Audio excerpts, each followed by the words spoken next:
From Washington, D.C., this is Middle East Focus.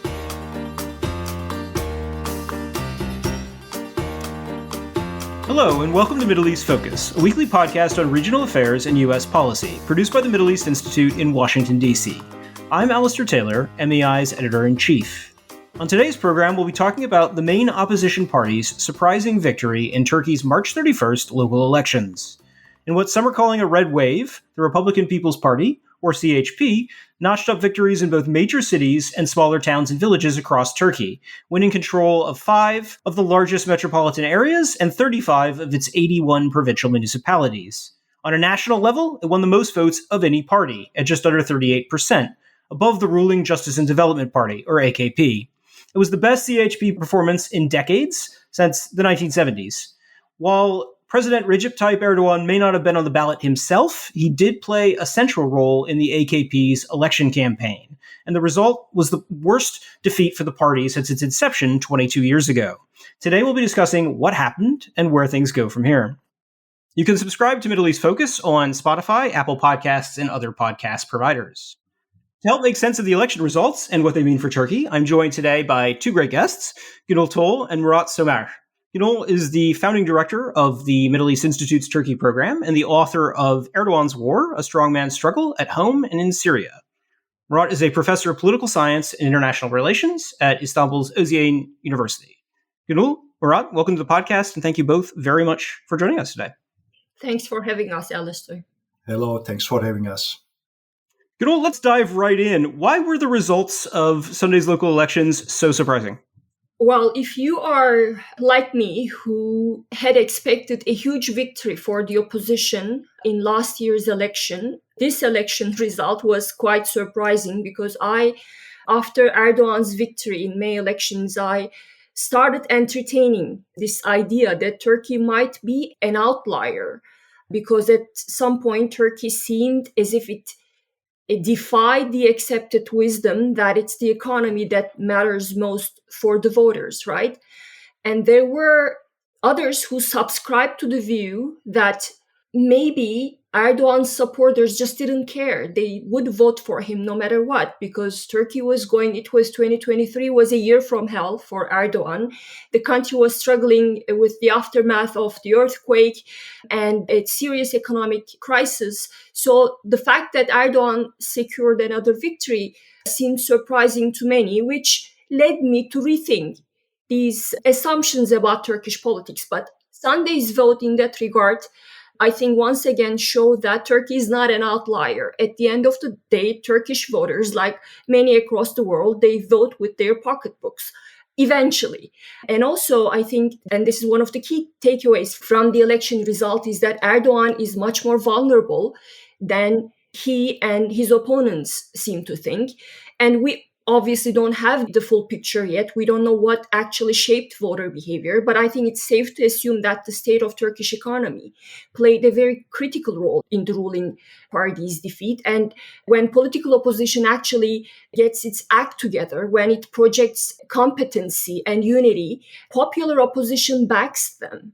Despite years of authoritarian practices, which is very striking to me, is the fact that people in Turkey still have faith in the democratic process, especially the opposition voters, because one striking thing that we saw on Sunday was the voter turnout was 10 points down from where it was last year. And in Turkey, the voter turnout is traditionally very high.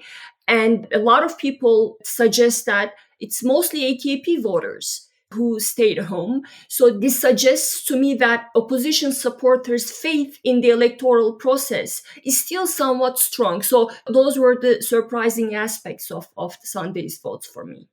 Yeah, I agree with Gönül, and I can build on that. And I would add that I think these results show not only that Turkish voters are not, and Turkish voters are not very different from other voters in the rest of the world, but I would say that Turkish voters and political parties also face similar dilemmas, similar difficulties, and respond to similar challenges when it comes to polarizing politics, as well as what we call elected authoritarianism, democratic erosion, and the methods that are being used in our age. It's a similar situation.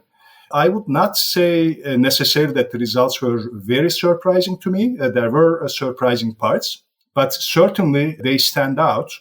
And they stand out not only in the context of Turkey, but we can also think about other countries that are faced with similar processes of democratic erosion under elected governments, gradual decay of democratic norms, freedoms and rights, and checks and balances, and so forth. And here, what we see is that even on a level playing field, it is possible for oppositions, if they choose the right names, the right strategies, and if they connect with the people in the right way, it is possible for them to defeat elected autocrats, who use actually a very wide range of tactics to vilify and weaken and pacify oppositions. And of course, something that we know, but perhaps not always very clear in conversations, is that the kind of regimes that have very similar characteristics, from Venezuela to Turkey to Russia, and even countries that face Western liberal democracies that face problems of democracy, they have similar problems, but they are not all the same. It is especially subjective characteristics of political regimes that we sometimes call electoral authoritarianism, competitive authoritarianism.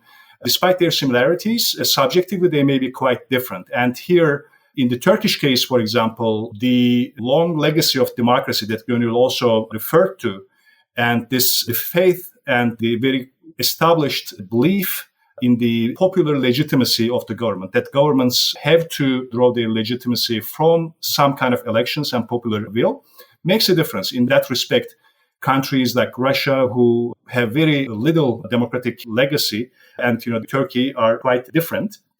So the elections have also shown that something that we know, it is important to form alliances for oppositions to defeat elected autocrats.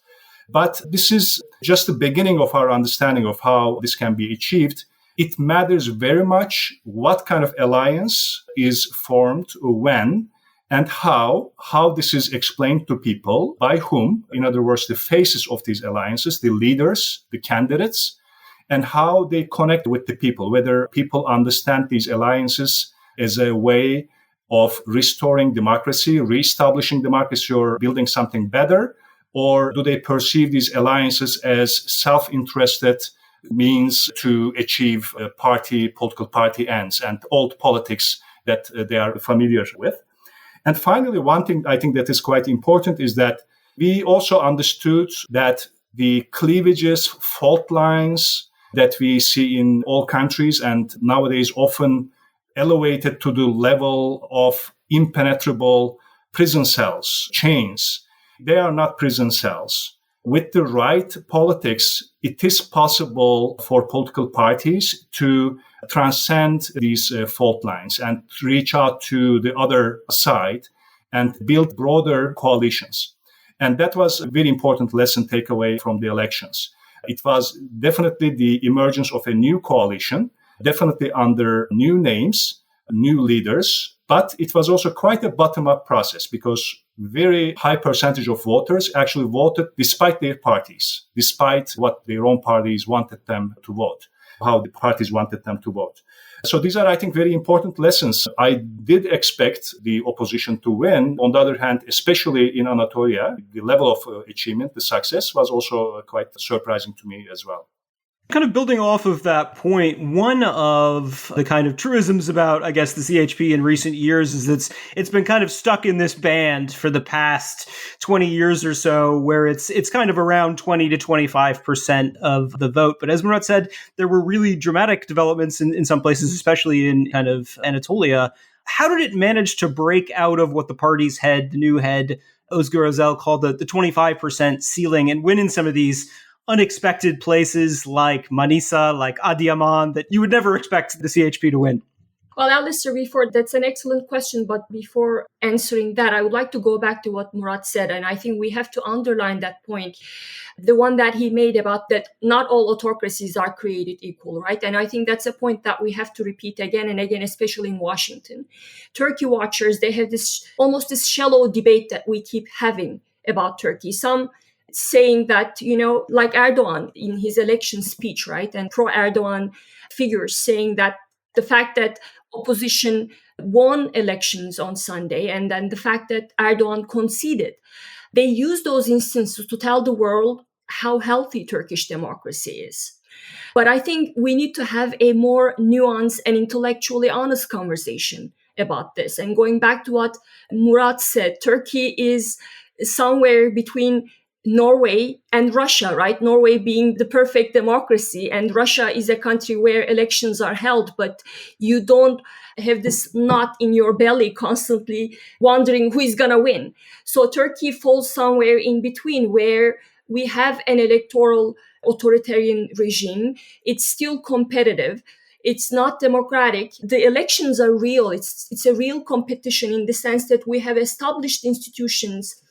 Political parties, they're not just facades, right? They function, they have reach within society. And there is still, under the most difficult conditions that they have to struggle with, there are NGOs on the ground who are working to overcome the difficulties. And the fact that Turkish people overwhelmingly, again, as I said in my initial remarks, that they believe in the democratic electoral process. So all those things makes Turkish autocracy somewhat different from what they have in Russia. And I think it's very important just to draw that line and also point to something that I just tweeted about this morning, and which is, if you want to be intellectually honest about the Turkish case, you just have to highlight the fact that modern autocrats, they cheat in less obvious ways than just crude ballot stuffing. And they stack the deck in their favor so much ahead of the vote that they don't have to do much on the day of the election. And the third point that I want to make about that is that modern autocrats, they rig elections where they can. And what we're seeing in some towns in the Kurdish region, like Van, for example, is a testament to that.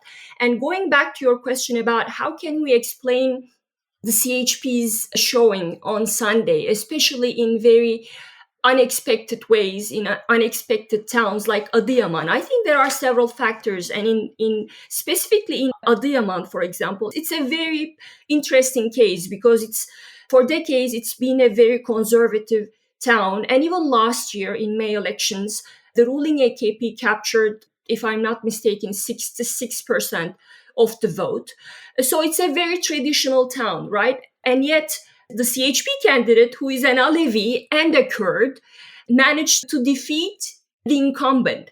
So that is a very puzzling thing, I think. And several things explain that. One is we have to look at the voter turnout. In Adıyaman particularly, voter turnout was historically low. It was somewhere in 65-66%, which is really low in Adıyaman standards. So that means that probably Erdogan supporters just decided to sit out the election to register their discontent.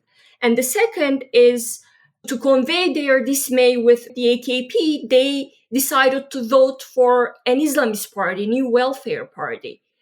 And the party's standing suggests that it became the go-to place for disgruntled AKP supporters. And third, the earthquake factor in Adıyaman. Adıyaman was a badly hit town. An overwhelming majority, like elsewhere, other earthquake hit towns, they had voted for Erdogan in the elections last year, thinking that he was the only one that could address their problems, that could rebuild their cities. But 12 months on, many of them still live in shelters and their problems remain unresolved. So I think there is discontent there too. But this is specifically in Adıyaman. But I think there is a bigger picture here, which is what we saw on Sunday, is the culmination of years of effort. That's how we can explain the CHP's surprising success. Kemal Kılıçdaroğlu, I know not many people want to talk about him these days, but I think you have to give credit to him because Kemal Kılıçdaroğlu, he transformed the CHP. He built bridges with the country's conservatives and he sought to fix the past mistakes that he had made vis-a-vis the Kurds. But we should also give a huge credit to the new leadership of the CHP under Özgür Özel, who injected energy almost to the base and conveyed that democratic change was possible. Yeah, I very much agree with what Gönül said also, actually, with respect to Turkey's political regime, as well as what happened in these elections with respect to the CHP. But just to answer your question, let's go back a little bit further. And why was there this ceiling of 25% for CHP in the first place, right? So I think we have to go back a little bit to answer this question. That, CHP has faced this problem that many political parties that actually were key actors in the formation of nation states are faced with, really. Maybe one comparison could be with India's Congress Party. They are credited with all the achievements of the nation states. After all, Turkey is, modern, developed country with significant democratic legacy, etc. It's a post-imperial important experiment with nation state building. But on the other hand, it's always a painful process, and they always have this baggage. They are really also held responsible for all the problem, crisis that resulted from building a modern state. And this has been the baggage of the CHP. It's a very old party that was formed during the foundation of the Republic, 1923. And CHP tried to overcome this problem during the 1970s by reinventing itself as a social democratic party. And it was quite successful, but it was interrupted by the military coup in 1980. In fact, two parties emerged from the CHP, a social democratic party and another party. And they later united under the CHP. So the old problem, that the pre-AKP problem, which still continued until recent years of the CHP, has been to really reconcile the secular nationalism as a founding party of the Republic of Turkey and social democracy. They are not easy to reconcile. There have been always some kind of a tension between the social democratic vision and this secular nationalistic vision. But since 2002, when the AKP came to power, CHP faced a new type of problems, which are also faced by oppositions in India, in Serbia, in Hungary, in Poland, and many other countries. That is how to deal with two things. One is polarizing politics. The AKP from the very beginning has used polarizing politics to actually weaken the opposition and to consolidate its own base, and also to convince its own base to overlook its transgressions and violations of democratic rules. And second, it created a kind of uncertainty actually for the opposition. On one hand, Turkey became more and more autocratic. So at some point, many people began to say this is no longer a democracy. Yet, as Gönül also elaborated, there are elections, and it is actually the legacy and the normative commitment to many democratic institutions and norms, they still continue.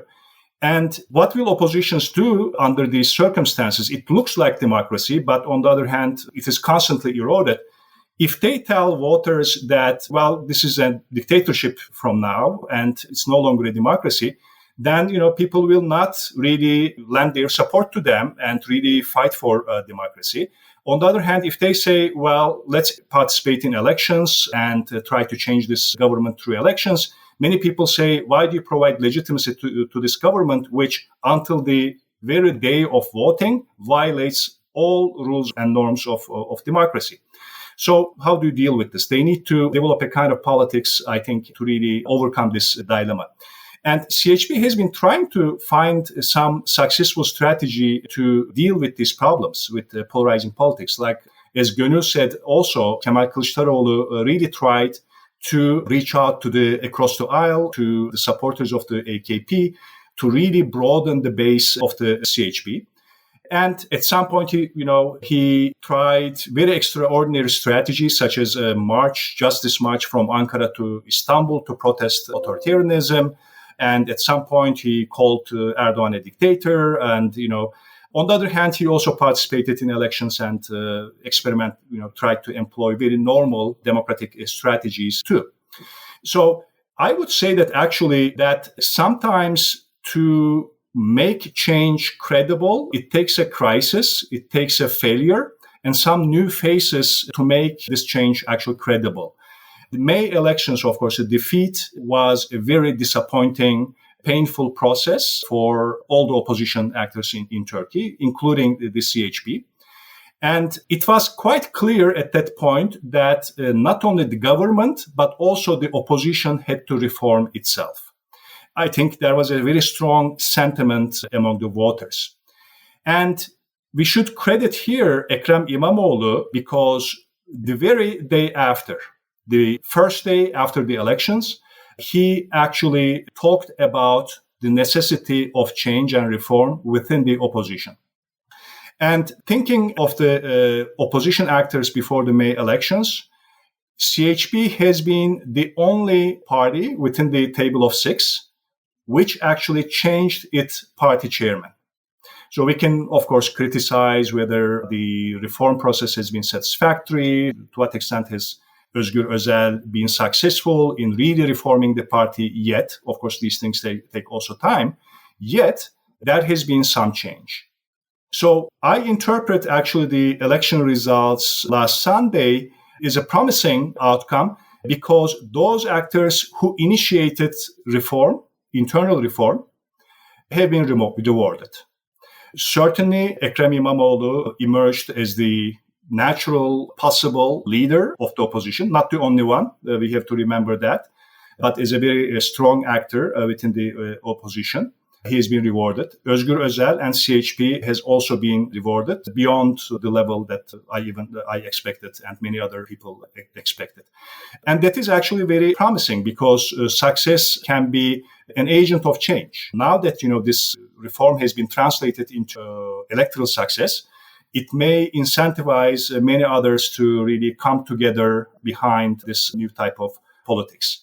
But of course, there are important challenges too that we will, I'm sure, talk about perhaps later.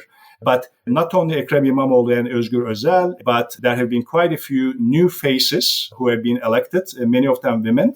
And that is actually important, that they bode well for the future of more reform within the opposition. Following up on what Murat said, I think one of the other takeaways from this election, of course, is that candidate quality is really important. And there are some exciting new candidates, but also some candidates that have really kind of shored up their position within the party, within CHP, like İmamoğlu, like Mansur Yavaş in Ankara, like Özel himself. What do you see as the sort of potential changes to the internal dynamics within the party going forward? Well, I think a lot has already changed within the party, which is good news. And it's just Murat said, right after May elections, I think the initiative taken by İmamoğlu was refreshing. And also, the way Özgür Özel became the head of the CHP was also, I think, notable in the sense that, in a country where a lot of people feel like things have frozen, that people lost their agency. I know it hasn't really translated into a dramatic drop in voter turnout, but the people that I talked to after May elections, there was this immense sense of a political sense, in the sense that people stopped watching and following the news because they felt like they could not really affect change in the country. So in a country like that, the fact that the country's main opposition can change hands through a democratic process, I think is in itself is very important and sends the right signal to those who are expecting a democratic change. But also, I think Sunday's results provide an immense opportunity for the CHP. Let's remember, almost 70% of the country's population is now living in CHP-run municipalities. And that will really allow the CHP to use that victory as a springboard to translate that into a win in the upcoming presidential elections in 2028. I think what the CHP did on Sunday will work in the party's favor in 2028 in several ways. And the number one is it gives the party the opportunity to reach out to the conservative segments of the electorate with services to change Erdogan's narrative and the perception among the base that the CHP can actually govern, right? That was Erdogan's narrative, that they only talk and they're this elitist party that doesn't really care about people's daily needs. So the CHP has now the opportunity to change that narrative, especially not in big cities, but in other places like Adıyaman, for example. And I think that's a sea change. And the second thing that will work in the CHP's favor in the near term is that among these municipalities are the country's financial and industrial heartlands that generate incredible amounts of revenue. And at a time when the country is going through an economic crisis, this allows the CHP to address poverty at the local level. So I think this is an incredible opportunity, an opportunity that the CHP should not squander if it wants to defeat Erdogan in 2028. Now, going back to those three names that you mentioned, Ekrem İmamoğlu, Özgür Özel, and Mansur Yavaş, I think they are incredible in many ways. Ekrem İmamoğlu emerged as the person who managed to beat the AKP candidate, or maybe I should say managed to beat Erdogan, because the whole thing turned into a referendum, thanks to Erdogan injecting himself into the campaign, right? So it turned into a referendum on Erdogan's rule. And Erdogan almost on a daily basis attacked these candidates. So that's why I think it's safe to say that Ekrem İmamoğlu managed to beat Erdogan in Istanbul not once, not twice, but three times. So that makes him the natural candidate of the opposition on the one hand. But on the other hand, Özgür Özel, he's new. But on the other hand, in his first election, he managed to turn the CHP into the most popular party, something that we haven't seen since the 1970s. And that's an incredible achievement. And that really helps Özgür Özel to build a track record for himself. And the third name you mentioned is Mansur Yavaş, Ankara mayor, who is somewhat of a different figure, right? He emerged as this technocrat who doesn't really deal with national politics. He does his thing, and apparently the people love what he's done so far. He's a different figure, and he could be appealing in a country where nationalism cuts across party lines, and it's a very strong political factor. But what I'm afraid of is first CHP squandering this opportunity. And the second thing that I'm afraid of, if you see a competition emerge among these different actors that will undercut what they've done so far, I think that's my fear. And I think it is very possible, politics being politics, you can easily see a scenario where there's this competition between Ekrem İmamoğlu and Özgür Özel and even Mansur Yavaş to become the party's candidate in 2028. And the Turkish opposition has a pretty strong track record of managing to snatch defeat from the jaws of victory. So wouldn't be the first time that it happened. Murat, I want to ask you as well, on the flip side here, where does this leave Erdogan and the AKP? How does it likely to affect his and their priorities moving forward? And what does the kind of road to 2028 look like if you're on that side of the party divide? If I may, actually, I want to just say a few things about what Gonul said also, that first of all, I very much share her fears about the possible challenges in front of CHP. But starting with the positive, I think the kind of agency that has been produced in these elections and the empowerment is quite important for the future of Turkish democracy. Because if you think about it, it was very silent. Like Gonul also said that, there was actually this very legitimate fear of voter apathy. There was less mobilization than what we are used to in Turkey before the elections. Yet the outcome was very eye-opening. My own mother was actually with wheelchair because she had a problem. I actually took her to vote. I saw all these, older people and retired people and all kinds of people, young people. It was very calm. But people have cast their ballots and they actually really defeated an elected autocrat, because Erdogan he hasn't spared any resources to really win, especially in Istanbul, and to prevent any opposition victory. And people were able to do that. So it is that, again, to overcome polarization, to use a cliche, I think actions speak louder than words. That, yes, I think it was quite powerful, and that in local elections that the CHP local governments, by providing services to people without discrimination, that is a powerful tool to overcome polarization. And finally, this is I'll come back to something else that I wanted to say. But coming back to your question, what would I do if I were Erdogan? It's hard for me to imagine, but Looking at the past record, I would say that it is very clear that Erdogan and his team are having a very rational conversation at the moment about how to employ the kind of political tactics and also the kind of subtle and less subtle authoritarian tactics to divide the opposition, to weaken the opposition, and to remain in power. That is, I think, very clear to me.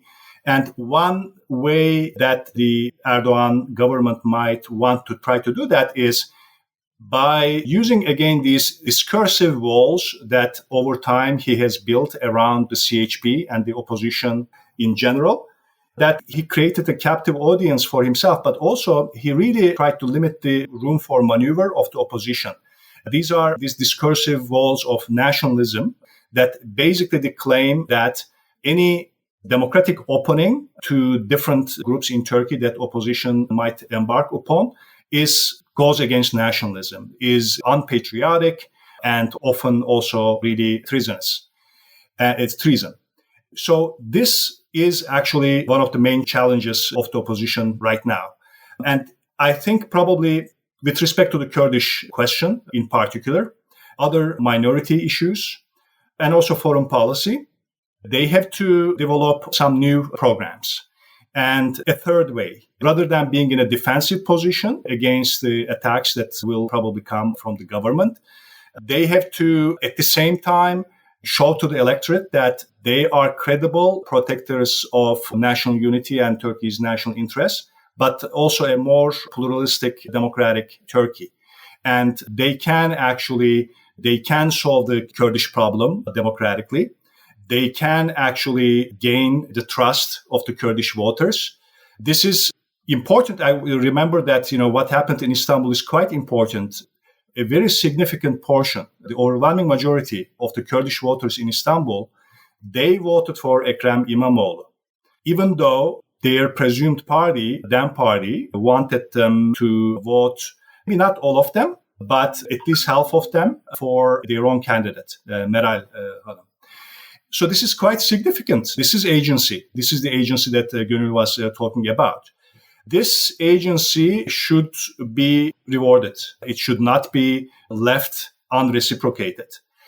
It is not easy to do, but I think right now the opposition has some capable politicians who can actually explain to the people in a credible way that they are both patriotic and democratic at the same time. Gonul, we've touched on the CHP in detail and where things stand with Erdogan and the AKP. One of the big other stories in Sunday's election, of course, is the rise of the New Welfare Party, which came in third overall, and the sort of collapse of the two classic nationalist parties, the Nationalist Action Party, or MHP, and the Good Party, EE Party. What do you think's driving that? What explains those trends? And what does that mean more broadly for identity politics in Turkey as you see it? Alistair, I'm so sorry. I hate it when my panelists do that, not directly address the question asked. But I want to go back to what Murat said, because I think it's very important, because we're trying to bring nuance to the Turkey debate in Washington. So that's why I want to go back to that point that he made, which is how Kurds behaved, right? And also the question that you had before we started the podcast about the nationalist voters. So MHP, the main Erdogan's nationalist ally, saw a significant decline in its votes. And then you have the Good Party, the E Party, which surprisingly was polling around 20% right after the launch of the party. And now it's down to 5%, which takes a certain skill set, right? And you also have the Victory Party, which is a far-right party. That's the single issue party that only focuses on the refugee question. So, and also DEM party, the pro-Kurdish party, which did not do well in the elections either. So looking at that, you might conclude that the country is moving away from identity politics. So that's a very important question. And I think you really have to go over one by one what happened there. And also you have the New Welfare Party, the rise. It's become the third party, right? It's scary for someone like me. It's a hardline Islamist party. But then how do you explain their rise? With regard to the New Welfare Party, I would say a few things. And the first one is it's probably a protest vote. I think for those disgruntled AKP supporters, it's a safe way to register their protest with the AKP.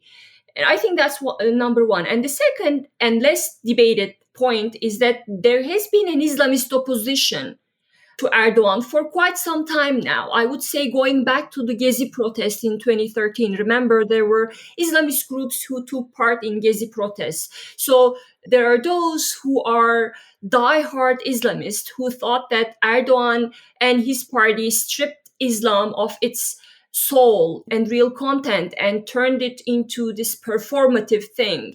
They are very critical of that, and they are critical of the fact that Islam has come to become associated with corruption, for example, with power grab.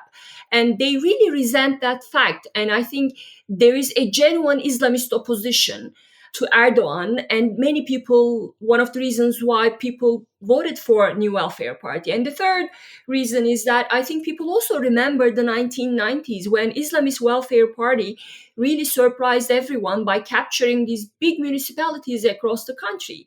And they built this track record as people who can actually serve, who can provide services, who run municipalities well. So I think those three factors explain the rise of New Welfare Party.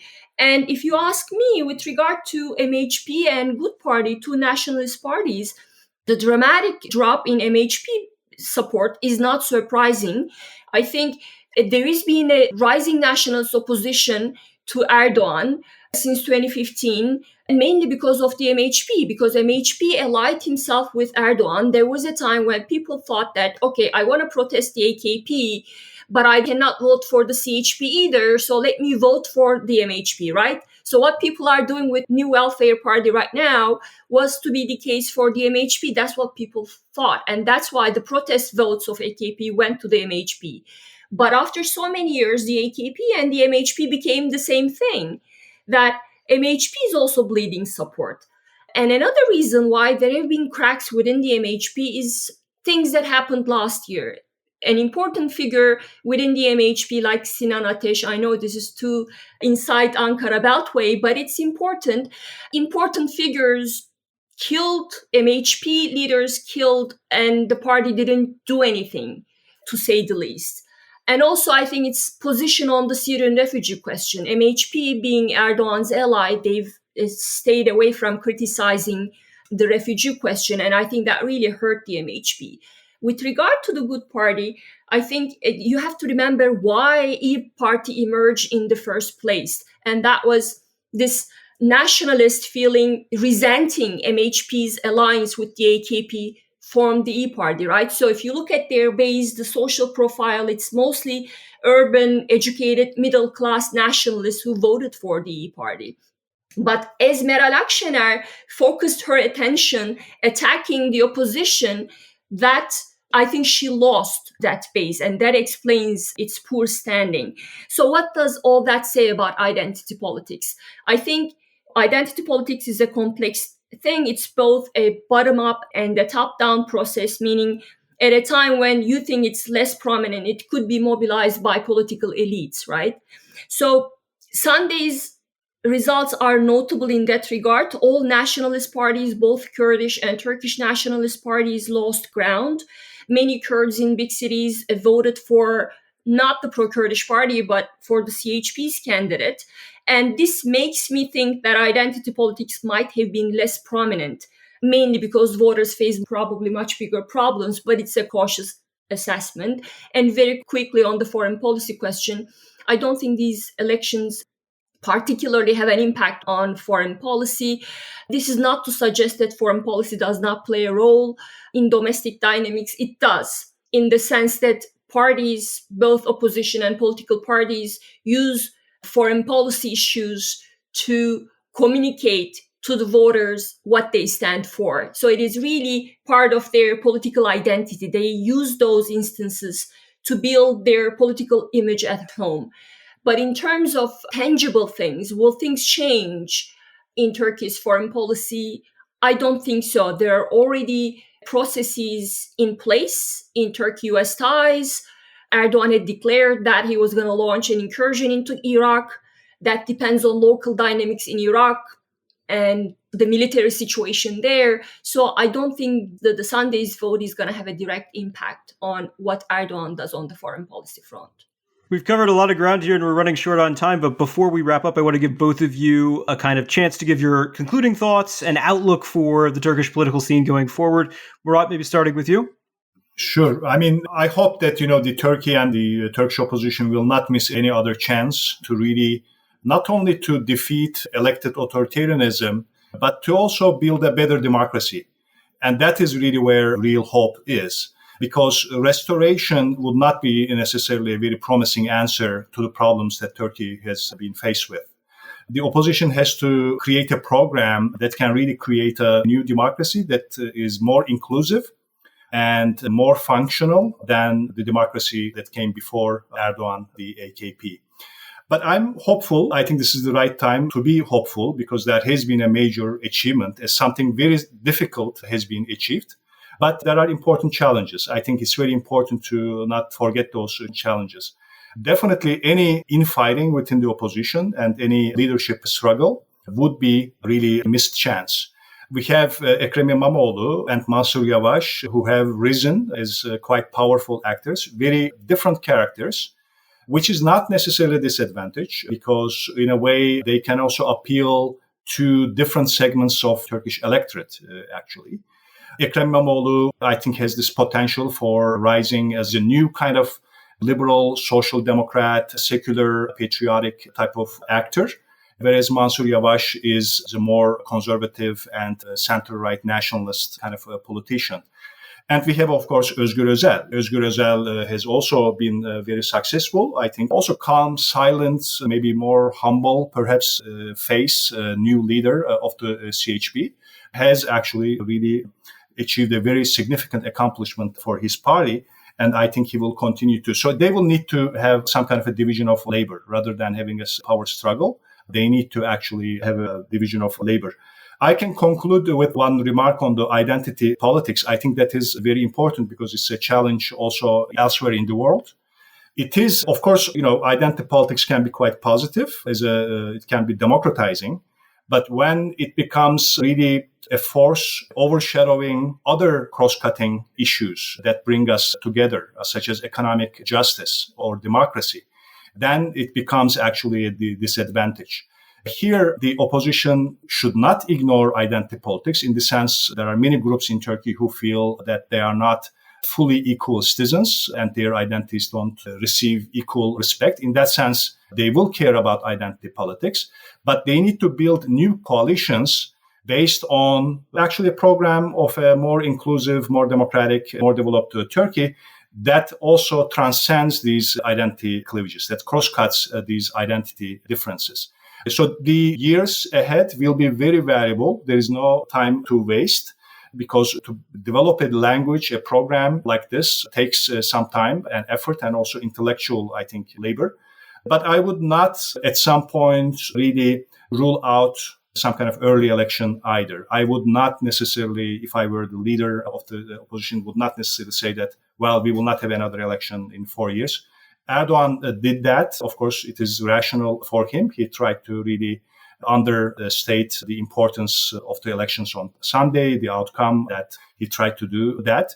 And he said there will not be any elections in the next 4 years. But politics can be very dynamic. And as long as the government in Turkey is based on popular legitimacy, if public opinion changes and the consent of the people changes, then politics cannot actually stand in the way of that. New coalitions can be built, and at some point, we may have other elections. But this is something to think about later. Right now, the biggest challenge is for the opposition is to continue this reform process, including actually international connections. I think they have to really build stronger relations with Democrats elsewhere, including the United States. I would say 4 years is a lifetime in politics, especially in Turkish politics. Gonul, you've got the last word here.